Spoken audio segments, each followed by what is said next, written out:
Ayan, may mga serama. Black Astrolop na naman tayo, guys. Ayan. So, silip lang muna tayo dito. Wala pa. Ay! Hello po! Gusto mo?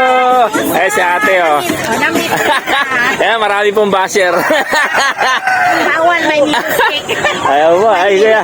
Ayan, si ate po. Tatanda nyo sa aking vlog. Ayan, si ate, oh. Saan mo naman nagbago po ba? Ano yung mga ano nyo ngayon? Ngayon, yung dati pa rin pero malalaking mga kabir na siya. Ayan, oh. Eh mga guys, mga naghahanap ulit ng kabir. Ayan, may mga Black Astrolop sila. Sige po, i-plug nyo po. Ano mga bago nyo? Magkano po ngayon dito? Ito, 650 na ito. Oh, 60. Ang kabir kasi, dito lang yan sa, ano, kami lang nagtitinda. Kaya nga po eh. Oh, kaya... Malayo. Eh, trending si Madam sa ano ko page ko.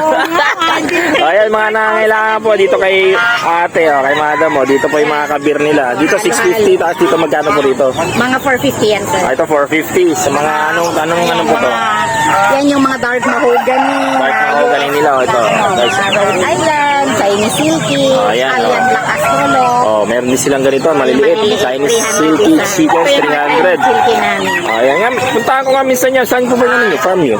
Sa Mangaldan, sir. Mga dan. Sige po, pag PPN ko kayo. Pwede bang yan na ron? Ayun yun. Puntahan ko kayo. Pasyalan ko kayo. Saan ka naman doon? Pasyalan ko nga minsan.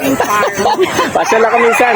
Ayan guys, sa mga nangangailangan ng ganitong manok, pasyalan nyo lang po si... Ate Nerissa. ano po yung page nyo ulit? BN Golden. Ayan, sa BN Golden Farm po. Sa taga Mangaldan po sila. Ayan, pwede natin. Papasyalan ko minsan yung farm nila para makita ninyo. Ayan, kasi po ate. Pasyal. Thank you very much. Okay po. Have a nice day po, sir. Sige po.